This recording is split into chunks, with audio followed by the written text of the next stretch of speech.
বলা বাহুল্য যে আমরা সবাই রমজান আসছে এটা নিয়ে বেশ উৎফুল্ল, এবং আমি দোয়া করি যে আল্লাহ আমাদেরকে আবার এই মাসটি প্রত্যক্ষ করার সৌভাগ্য দান করুন, এবং এই মাসের আগে এবং মাস চলাকালীন সকল ইবাদত যেন আল্লাহ কবুল করে নেন। এবং আরো দোয়া করি যে আমাদের সবাই এবং আমাদের পরিবারের সকলে যেন এই বছরের লাইলাতুল কদরটা পাই ইনশাআল্লাহ।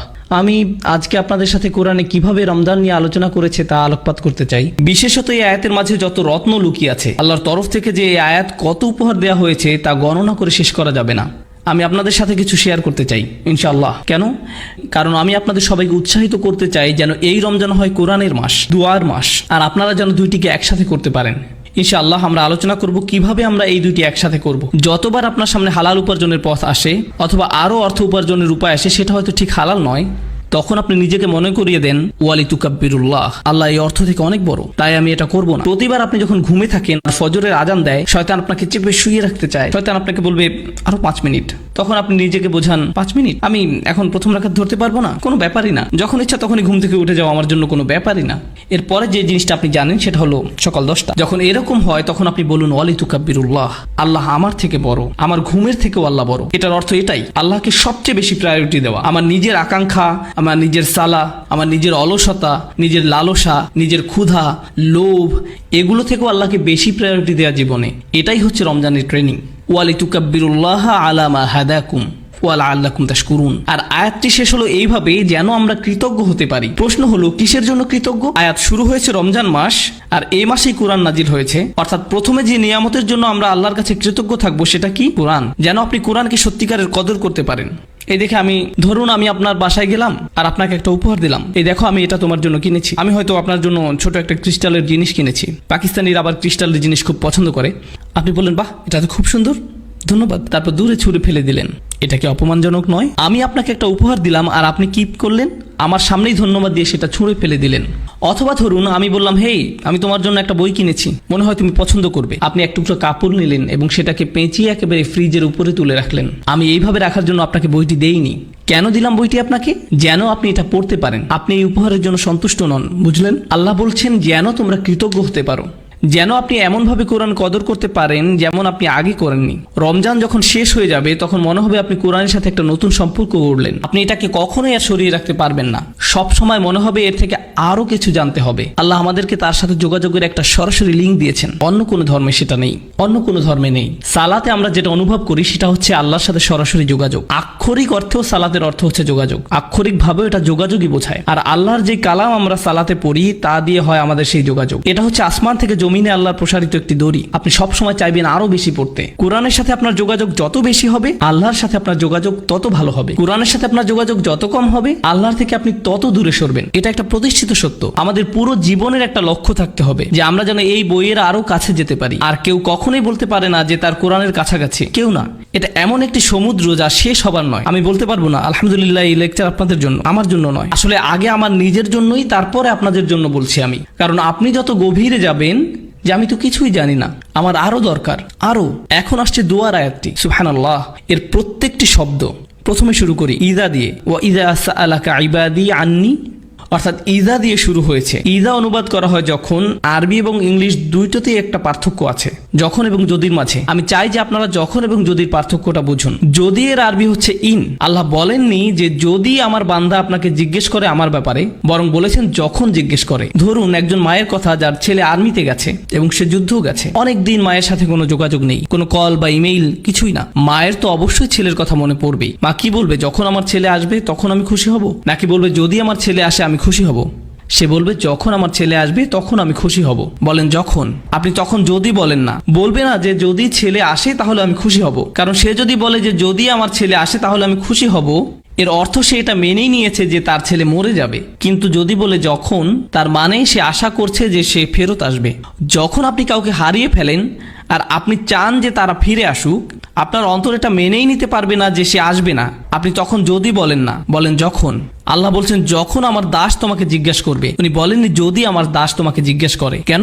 কারণ আল্লাহ আশা করছেন যে আমরা এই ব্যাপারে জিজ্ঞেস করব। উনি অপেক্ষা করছেন আমাদের ডাকের জন্য। এটা অনেকটা এমন যে আল্লাহ অপেক্ষা করছেন কখন আমরা চাইবো। সুবহানাল্লাহ। যখন, এই একটি শব্দের মাঝে আছে বিশ্বাস, আশা, ভালোবাসা, সবকিছু। আল্লাহ যদি এমন ভাবে বলতেন যে আল্লাহ মানুষকে পরোয়াই করেন না, তারা চাক বা না চাক তাতে তার কি। এবার আসি সাআলা শব্দটি নিয়ে। এটা অতীতকাল। ইদা ইয়াসআলুও বলা যেতে পারে, যেটা দিয়ে বর্তমান কাল বোঝায়। ইদা অতীতকাল এবং বর্তমান কাল এই দুই ক্রিয়ার সাথেই ব্যবহার হয়। যখন বর্তমান কালের সাথে ব্যবহার হয় তার মানে বারবার বোঝায়। মানে যদি বোঝানো হতো আমার দাস যখন আমার সম্পর্কে বারবার জিজ্ঞেস করে, তখন হতো ইদা ইয়াসআলুকা। আয়াতে বলা হয়েছে ইদা সাআলাকা।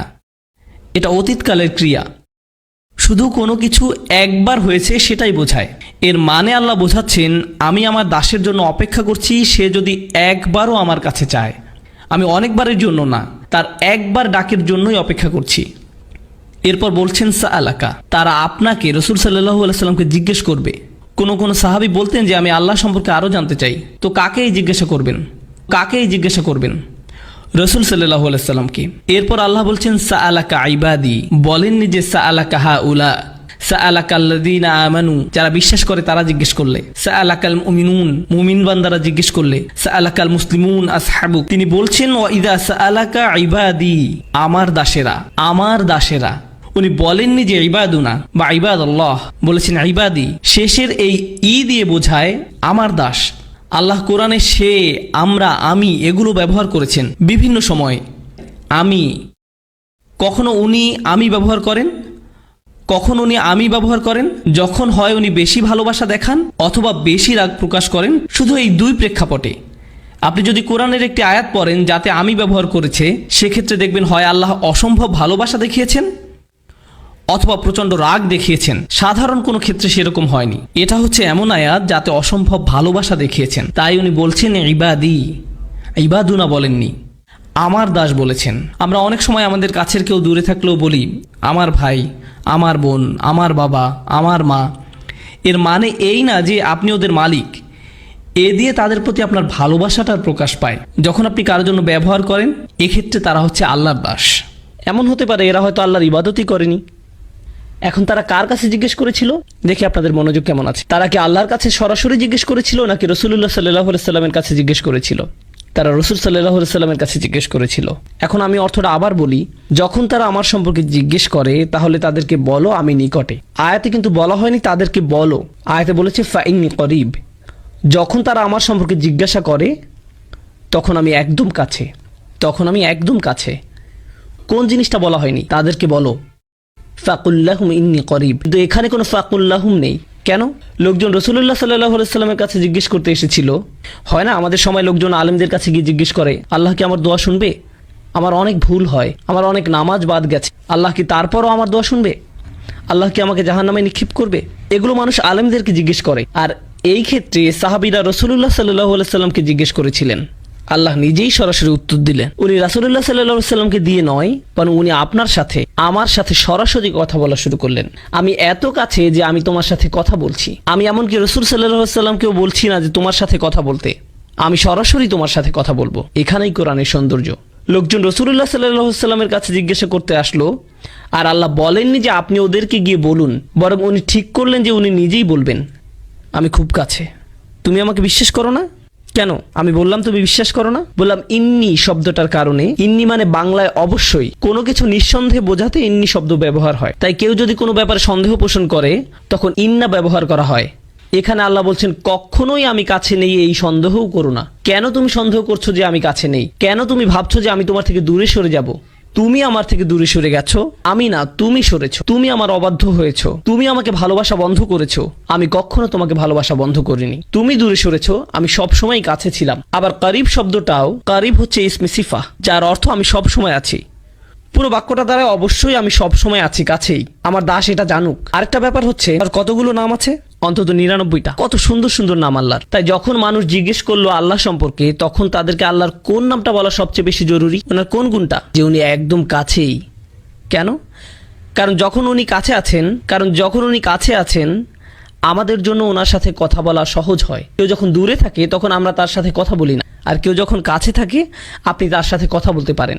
যখন কেউ কাছে থাকে আপনি তাকে সম্মান করেন। বোঝা গেল? আচ্ছা, এখানের কয়জন বাচ্চা স্কুলে আছে? আচ্ছা যাই হোক, যদি আপনি স্কুলে থাকেন আর টিচার ক্লাসরুমের বাইরে দিয়ে হেঁটে যায়, তখন কি আপনার আচরণে কোনো পরিবর্তন আসে নাকি আসে না? মিথ্যা বলবেন না, আপনি এখন মসজিদে আছেন, বাইরে গিয়ে মিথ্যা বলুন। না না, আমি জাস্ট মজা করলাম। যখন টিচার আপনার কাছে থাকে আপনার ব্যবহার একরকম। ধরুন আপনি একটা পরীক্ষা দিচ্ছেন, টিচার হেঁটে বেড়াচ্ছে, আপনি কি আপনার পরীক্ষার খাতা একটু ঢেকে ফেলেন না? এমনকি ছায়া দেখলেও কেঁপে ওঠেন। বিশেষত উনি যদি আপনার টেবিলে হাত রাখে আর আপনার খাতার দিকে তাকিয়ে একটু মালাকুল মাউত। আমি আমার স্টুডেন্টদের সাথে এরকম করি, কারণ আমি তাদেরকে মানসিকভাবে টর্চার করতে পছন্দ করি। এটাই টিচিংয়ের সবচেয়ে বড় মজা। আপনি তাদেরকে নিয়ে খেলতে পারেন। আল্লাহ বলছেন, যদি আমার দাস আমার সম্পর্কে জানতে চায় তাহলে বলুন আমি একদমই কাছে আছি। কেউ যখন কাছে থাকে, আপনি যখন আশেপাশে পুলিশ অফিসার দেখেন, আপনি অন্যরকম আচরণ করেন। আপনি যখন দেখেন আপনার বস পাশে আছে, যখন জানেন টিচার কাছে আছে, আপনি ভিন্ন আচরণ করেন। যখন আপনি দেখেন আপনার মা পাশে আছে, বন্ধুদের সাথে ভিন্নভাবে কথা বলেন।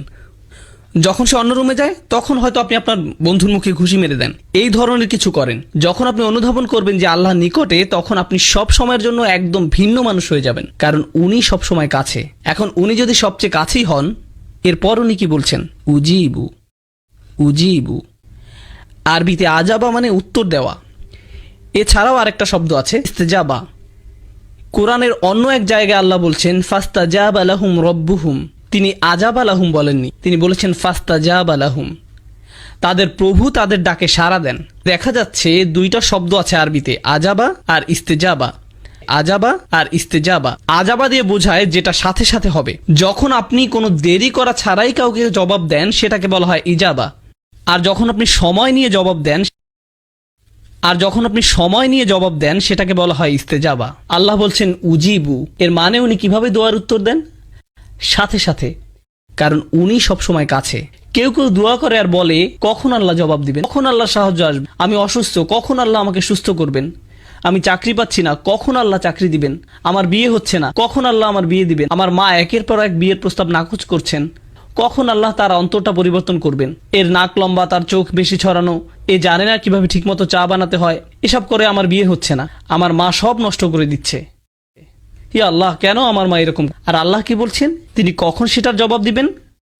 সাথে সাথে। ও আরেকটা কথা, এগুলো সব রমজানের আয়াত, তাই না? তাই আপনি যদি সত্যি সত্যি চান আল্লাহ সাথে সাথে আপনার দোয়ার জবাব দিবেন রমজানে, আর আপনি যদি চান যে আল্লাহ আপনার কাছে আসবেন, তাহলে আগে নিজে আল্লাহর কাছাকাছি হন। বেশি বেশি কোরআন পড়ুন আর তারপর দোয়া করুন। কোরআন পড়ুন আর দোয়া করুন। রমজানে আপনার এরকমটাই করা উচিত। যখন আপনি বেশি বেশি দোয়া করা শুরু করবেন, তখন রমজান মাসটা উপভোগ করা শুরু করবেন। রমজানের আনন্দটাই হচ্ছে দোয়ার মাঝে। অর্থাৎ উনি বলছেন উজিবু, আমি জবাব। তারপর উনি বলছেন দাওয়াতা দাই। কি শক্তিশালী শব্দ চয়ন। পূর্বে বলেছিলাম কোরআন মজিদে আমি কখন ব্যবহার করা হয়, মনে আছে? অনেক বেশি ভালোবাসা এবং অনেক বেশি রাগ প্রকাশ করার সময়। এখানে কোনটা? অনেক বেশি ভালোবাসা। এখন কার দেওয়ার জবাব দেওয়া হয়? আপনি ভাবতে পারেন যে অনেক বেশি দোয়া করে তার। আমি বছরে একবার দুইবার দোয়া করি, যখন আপনার পরীক্ষা থাকে তখন দোয়া করেন ইয়া আল্লাহ আমার পরীক্ষা, আমিন। এখন কার দোয়ার জবাব দেওয়া হয়? অথবা গাড়ি চালানোর সময় লাল বাতি অতিক্রম করে গেলেন আর বিশাল জরিমানা দিতে যাচ্ছেন, তখন দোয়া করেন এই বলে ইয়া আল্লাহ ক্যামেরা এবং লাইসেন্স প্লেটের মাঝে কভার সৃষ্টি করে দাও, আমি যেন অথরিটি থেকে কোনো মেসেজ না পাই, ইয়া আল্লাহ। তখন আপনার আল্লাহকে স্মরণ হয়। কেউ যদি অনেকবার দোয়া করে তাহলে দোয়া শব্দটি ব্যবহার হয়, কিন্তু কেউ যদি শুধু একবার দোয়া করে সেটা প্রকাশ করতে ব্যবহার করা হয় দাওয়াতুন।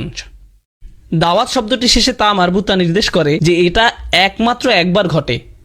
যেমন দরাবায়ের অর্থ হলো প্রহার করা, কিন্তু দরাবাত মানে একবার প্রহার করা।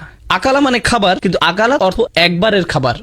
তা মারবুতা এটাকে একবারের জন্য বানিয়ে দেয়। আল্লাহ বলছেন দাওয়াত দাই, প্রার্থনাকারীর একবারের প্রার্থনাতেও আমি সারা। লোকটি মাত্র একবারই দোয়া করলো। আল্লাহ বললেন না যে সারা বছর কোথায় ছিলে, তুমি জীবনে কখনো সালাত করনি, মাত্র একবার দোয়া করলে। ফাইন করিব, ভুলে যাও যে তোমার ডাকে সাড়া দিব। আপনি যদি কোনো অফিসের কর্মচারী হন আর বছরে মাত্র একবার অফিসের নিজের চেহারা দেখালেন, আপনার চাকরি থাকবে না। তারা বলবে কে আপনি? আমি এখানে চাকরি করি। কখন? আমি গত বছর চাকরি পেয়েছি। বস কি বলবে? হ্যাঁ শিওর, হ্যাঁ এক্ষুনি আপনি শুরু করতে পারেন, আপনার জন্য একটা প্রমোশনের ব্যবস্থা করে দিই। না, এটা হবে না। দাওয়াত শব্দের মাধ্যমে আল্লাহ বলছেন যে জীবনে একবার দোয়া করা ব্যক্তির জন্য তিনি সাড়া দিবেন। নিজেকে এটা বলে বোঝাবেন না যে আমার তো দাড়ি নেই, নিজেকে এটা বলে বোঝাবেন না যে আমার তো দাড়ি নেই, আল্লাহ আমার ডাকে সাড়া দিবেন না। কেবল গোফ রয়েছে, আল্লাহ আমার দোয়া কবুল করবেন না। রমজানে মুভি দেখতে পারবো না, তাই আগে থেকে 3টা মুভি দেখে ফেলেছি, এখন আমি দোয়া করব। আল্লাহ তারপরও সাড়া দিবেন আপনার ডাকে। এটা শুনে আবার কেউ মুভি দেখতে যাবেন না। কখনো মনে করবেন না যে আল্লাহ আপনার দোয়ায় সাড়া দিবেন না। এবার আপনি বলতে পারেন আচ্ছা লোকটি একটি দোয়াই করেছে, কিন্তু হতে পারে যে সে একজন খুব ভালো মানুষ, হতে পারে যে সে একজন সালেহ, একজন মুমিন হতে পারে, তার অনেক তাকওয়া আছে কিংবা তার ইলম বেশি। এও হতে পারে যে সে তওবা করেছে। উজিবুদ দাওয়াতাদ দাই, আমি তার আহ্বানে সাড়া দেই যে তওবা করে। আল্লাহ তা বলেননি। তিনি বলেছেন আমি সেই মানুষটিকে সাড়া দেই, দাওয়া তার একটি দোয়াতেই সাড়া দেই। আর দা যে ডেকেছে, এই মানুষটির উদাহরণ কিরূপ? সে কি করেছে? সে ডেকেছে। অন্য কথায় আল্লাহ কি তার কাছ থেকে অন্য কোনো গুণ আশা করেছেন? তিনি কি বলেছেন দাওয়াতুল মুসাল্লি, দাওয়াতুল মুত্তাকি, দাওয়াতুল মুমিন? না, তিনি বলেননি যে আপনার তাকওয়া থাকতে হবে, আপনার ঈমান থাকতে হবে, বলেননি আপনার ইলম থাকতে হবে। এই দোয়ায় বলেননি। কেন? কারণ আল্লাহ এখানে সেই সব মানুষের সাথে কথা বলছেন যারা আল্লাহর থেকে বহু দূরে চলে গেছে, এবং তিনি প্রথমেই তাদের বলছেন যে দেখো আমি কাছেই আছি। এরপর তিনি তাদের বলেন দেখো আমি জানি এই একটি দোয়া ছাড়া তোমাদের কাছে এই মুহূর্তে আর কিছুই নেই। ঠিক আছে, দাও আমাকে এই একটি দোয়াই দাও। যদিও তুমি একজন দায়ী, শুধুই একজন আহ্বানকারী, তোমার জন্য আমার কাছে আর কোনো বিবরণ নেই। আমি তোমাকে এখনো পর্যন্ত একজন সালেহ ডাকতে পারি না, মুসলিম ডাকতে পারি না, মুমিন ডাকতে পারি না, আমি তোমাকে কিছুই ডাকতে পারি না। আমি শুধু তোমাকে ডেকেছি একজন দায়ী হিসাবে, একজন আহ্বানকারী। সুবহানাল্লাহ, সেটি কোনো যোগ্যতাই নয়। আরও আগানোর আগে বলে রাখি, আমি বলেছিলাম কখনো একজন বসের 500 জন কর্মচারী থাকে, সে কি তাদের সকলের নাম জানে? না।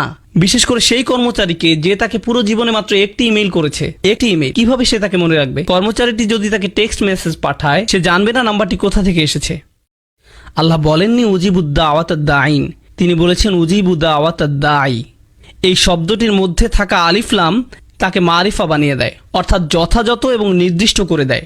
অন্যভাবে বলা যায়, যে কেউ আল্লাহকে ডাকে, আল্লাহ বলেন না যে কোনো একজন শুধুই ডেকেছে, তিনি বলেন সেই জন আমাকে ডেকেছে, সেই নির্দিষ্ট মানুষটি। আপনি আল্লাহর কাছে নির্দিষ্ট, তিনি আপনাকে বিশেষভাবে ব্যক্তিগতভাবে চিনেন। কোনো ডাক্তার আপনার নাম মনে রাখতে পারবে না যদি তাকে দিনে 100টা রোগী দেখতে হয়। সে এভাবে বলে চেষ্টা করবে, মুহাম্মদ কেমন আছো, চলে এসো। সবাই মুহাম্মদ, অন্তত সম্ভাবনা তো আছে। সে আপনাকে নামে চিনতে পারবে না। আপনি জানেন আমি মানুষের সাথে মিশি, আল্লাহ আমি তাদের সাথে মিশি। তখন আমি বলটা মরেছিলাম, একজন বয়স্ক ব্যক্তি আমার কাছে এলেন, বললেন বেটা কেমন আছো? আমার মনে পড়ে তুমি খুব ছোট ছিলে, তখন মসজিদের ভিতর ছোটাছুটি করতে। আমি তখন মনে মনে ভাবছি, হায় আমি তো টেক্সাসে থেকে, কিন্তু মুখে বললাম জি আমার মনে আছে। আমি কথা চালিয়ে গেলাম। আল্লাহ আজ্জা ওয়া জাল্লা নির্দিষ্ট রূপ পর্যন্ত চিনেন। আপনি হয়তো বলবেন কোম্পানির সিইও কিভাবে আমার নাম জানবে? আমি তো শুধুই একজন নিরাপত্তা কর্মী। তার অবস্থান কত উঁচুতে আর আমি কত নিচু পর্যায়ে। কিভাবে একজন প্রেসিডেন্ট তার দেশের একজন অধিবাসীকে চিনবে? কিভাবে এটি সম্ভব? আপনারা সবাই যদি আমার কাছে এসে নিজেদের নাম বলেন, আমার কি মনে থাকবে? আমি জানি না, সত্যি আমি জানি না। কারো কাছে যদি আমার ফোন নাম্বার থাকে, প্লিজ কেউ ফোন নাম্বার নেবেন না, কিন্তু যদি থেকে থাকে, যদি আমাকে একটা SMS পাঠান আর আমার কাছে নাম্বারটি সেভ করা নেই, আমি কি জানবো এটা কে পাঠিয়েছে? আমি জানবো না কে পাঠিয়েছে। যখন আপনি আল্লাহকে ডাকেন, আল্লাহ বিশেষভাবে আপনাকে জানেন এবং তিনি তৎক্ষণাৎ আপনাকে সাড়া দিতে চান। তিনি আপনার সাথে তখনই নতুন সম্পর্ক শুরু করতে চান। গতকাল যা হয়েছে তা হয়ে গেছে, আজ থেকে শুরু করুন। আপনি আজই মুসলিম হয়ে উঠুন, আজ থেকেই আল্লাহকে ডাকতে থাকুন। উজিবু দাওয়াতাদ দাঈ। এবার যে প্রশ্নটি আপনাদের আগে করেছিলাম, যে সমস্যাটি আপনাদের দিয়েছিলাম, সেটা ছিল যে ধরুন আপনি একজন গুরুত্বপূর্ণ মানুষের সাথে দেখা করতে চান, সেটি কার শিডিউল হবে, আপনার নাকি গুরুত্বপূর্ণ ব্যক্তির? গুরুত্বপূর্ণ ব্যক্তিটির। শিক্ষামন্ত্রীর সাথে দেখা করতে চাইলে আপনি তার মন্ত্রণালয়ে হেঁটে গিয়ে তাকে বলবেন না যে হেই চলুন আপনার সাথে আমার 1 মিনিট কথা আছে। আমি ডিসিতে গিয়ে বলবো না যে ওবামার সাথে আমার পিৎজার স্লাইস খাওয়া প্রয়োজন। আপনি এমনি এমনি প্রেসিডেন্টের কাছে যেতে পারবেন না। আপনি যদি একজন কর্মচারী হন, যেমন কেউ যদি আগে মাইক্রোসফটে কাজ করতো যখন বিল গেটস ছিল, আপনি বলবেন হেই বিল আমার সাথে পিৎজা খাবে? আপনি সেটা করবেন না। আপনার জন্য তার সময় নেই। আল্লাহকে ডাকার ভালো সময় কোনটি? মানুষ বলে কোন সময়টি আল্লাহর কাছে দোয়া করার জন্য উত্তম, তাই বলে। আর অবশ্যই আমরা রমজান নিয়ে কথা বলছি। তিনি কি বলেন এই ব্যাপারে? তিনি বলেন উজিবু দাওয়াতা দাঈ ইজা, যে কোনো সময়, যে কোনো সময়, দাআনি যখনই সে ডেকেছে, যখনই তুমি আমাকে ডাকবে তখনই আমি তোমাকে সাড়া দিব। সকালে ডাকো আমি সাড়া দিব, বিকেলে ডাকো আমি সাড়া দিব, ঘুমোতে যাওয়ার আগে ডাকো আমি সাড়া দিব।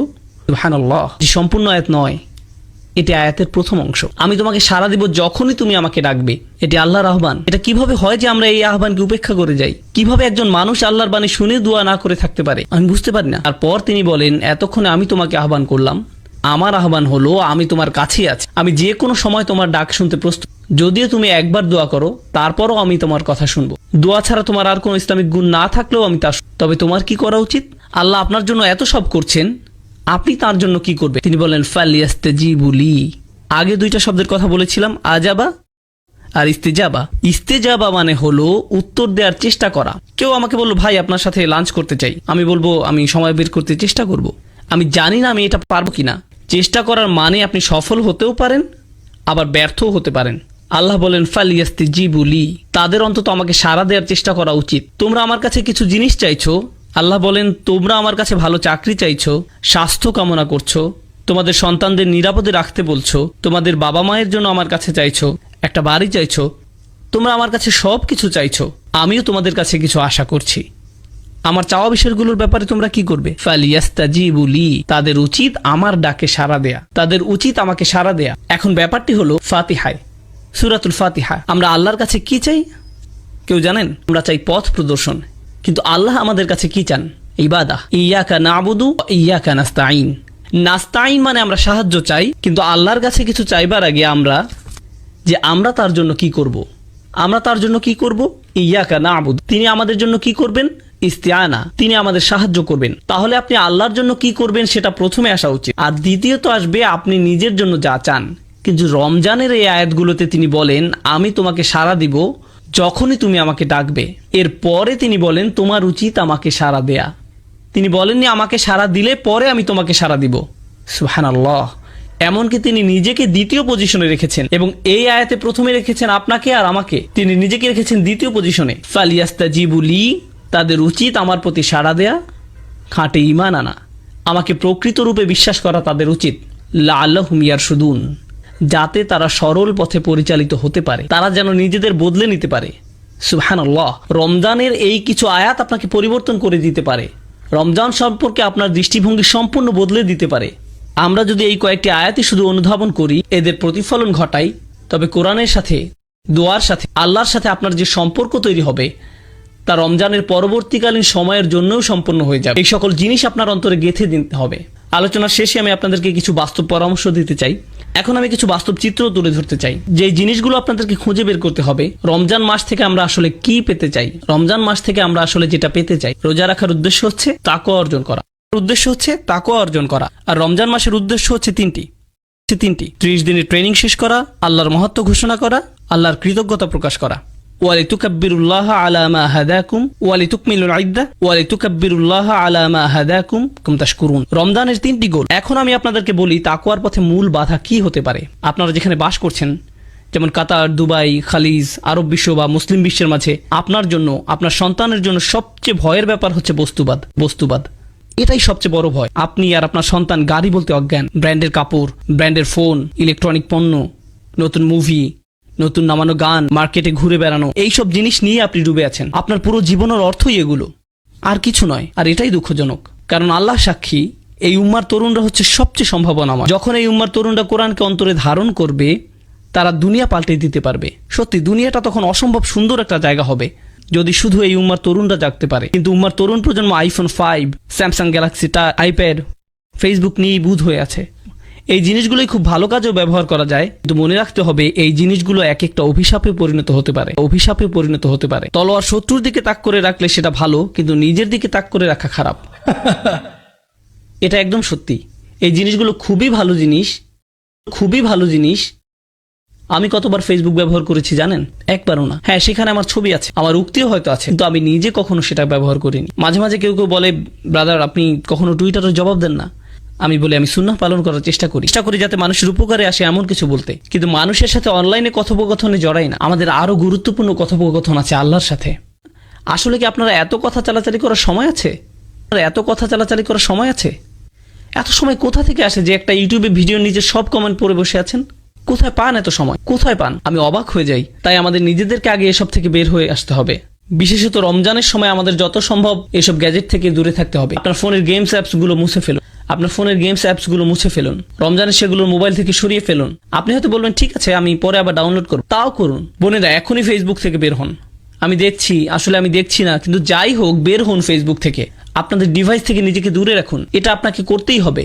বস্তুবাদ আমাদেরকে ধ্বংস করে ফেলেছে, আর আমি বলছি যে এর থেকে পরিত্রাণ পাওয়ার সহজ উপায় হলো আল্লাহর কালামটা বোঝা, একদম নিজের মাঝে আল্লাহর কালামকে বোঝা। আপনি যতই নিজের সাথে আল্লাহর কালাম বোঝা শুরু করবেন, আপনি ততই আর বস্তুবাদে আগ্রহী থাকবেন না। তা দিয়ে তখন আর আপনার আত্মার ক্ষুধা মিটবে না। আপনি শূন্যতা অনুভব করবেন। খালি কোরআন থেকে আনন্দ পাওয়ার চেষ্টা করুন, যেটা আগে করেননি। আপনি যখন কোরআন পড়েন তখন আপনি আল্লাহর সাথে কথা বলেন, তাই না? আর বেশি কি চাই আমরা? এখন আপনাদেরকে বিশেষভাবে কিছু বাস্তব পরামর্শ দিব, যদিও বস্তুবাদের এই সমস্যা সর্বত্রই, কিন্তু আমি খেয়াল করেছি মার্কেটে বা এই ধরনের জায়গায় সবাই পঙ্গপালের মতো ছুটছে। আমি তাদের উপর রাগ করি না। খালি আমার যেটা মনে হয় সেটা হলো তাদের হাতে কোরআন তুলে দেইনি। খালি আমার যেটা মনে হয় সেটা হলো আমরা তাদের হাতে কোরআন তুলে দেইনি, আমরা খুশি হবার মতো কিছু তাদের হাতে তুলে দেইনি, এটা আমাদের দোষ। এখন আসছি শেষ অংশে, বিশেষত দর্শক সারির অভিভাবকদের জন্য কিভাবে আপনি আপনার রমজানকে ভালোভাবে কাজে লাগাতে পারেন সেটার কিছু টিপস। এখানে উপস্থিত সকলের রমজান নিয়ে কিছু লক্ষ্য থাকা দরকার। আমার পরামর্শ হলো আপনি কিছু ছোট সূরা মুখস্থ করতে পারেন। ছোট সূরা বলতে বোঝাচ্ছি 1-1.5 পাতার সূরা, কয়েকটি, যদি পারেন 4টি অথবা 2 থেকে 4টির মতো। এবং আপনি একা না, আপনি আপনার পরিবার সহ এটি করুন।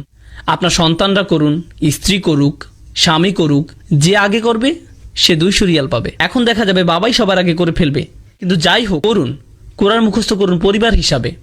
এটিকে একটি পারিবারিক প্রজেক্ট বানিয়ে ফেল, যে চলো আমরা সবাই সূরাটা মুখস্থ করি। এই যে পুরো পরিবার মিলে আল্লাহর কালামের কাছে আসার প্রক্রিয়া, এটা একটা অসাধারণ ব্যাপার। আমার পরামর্শ হচ্ছে মুসাব্বিহাত, এগুলো মুখস্থ করতে পারেন। আপনি হয়তো সূরা জুমআ, মুনাফিকুন, তাগাবুন, এই সূরাগুলো, অন্ততপক্ষে এই 3টি সূরা অসাধারণ সূরা এবং ঈমান বাড়ানোর জন্য খুবই সহায়ক। পরে যেই কাজটি করবেন রমজানে, আমার পরামর্শ যেই সূরাগুলো মুখস্থ করলেন সেগুলোর দার্স শোনা। আপনি আপনার পরিবার সহ এটি করুন, ওই সূরাগুলোর উপর লেকচার এবং ব্যাখ্যা শোনা। আমি যেই সূরাগুলো আপনাদেরকে বললাম সেগুলোর সূরা 62, 63 এবং 64, এগুলো সূরার ক্রম নাম্বার। আমি এই সূরাগুলো একটি বিশেষ কারণে বেছেছি, কারণ এই সূরাগুলো সেই মুসলিম উম্মাহ সম্পর্কে যারা তাদের ঈমান হারাচ্ছে, এবং এই সূরাগুলোর মধ্যে দিয়ে আল্লাহ ঈমান আবার পুনর্নির্মাণ করছেন। এই সূরাগুলোর আলোচ্য তাই, যখন একটা উম্মার ঈমান দুর্বল হচ্ছে, আল্লাহ সেটিকে আবার শক্ত করছেন আর মুনাফিকের হাত থেকে রক্ষা করছেন, আর তিনি তাদের ঈমানের আসল ফল দেখাচ্ছেন। এই কারণে এই সূরাগুলো সুন্দর আর মুখস্থ করাও সহজ। সূরাগুলোর নাম কি বলুন তো, দেখি আপনাদের মনোযোগ কেমন। 62, 63 আর 64। আমি বলছি না যে রমজানে আপনি আর অন্য কোনো পড়াশোনা করবেন না, যেমন আমি ব্যক্তিগতভাবে আরবি ভাষা শিক্ষার ভক্ত, কিন্তু সেগুলো ঠিক স্পিরিচুয়াল পড়াশোনা বলা যায় না। ওগুলো হচ্ছে উলুমুল আলিয়া, একটা প্রক্রিয়া আরও উচ্চতর জ্ঞান লাভের জন্য। রমজানে আপনি এই ধরনের একাডেমিক পড়াশোনাগুলো দূরে সরিয়ে রাখতে পারেন।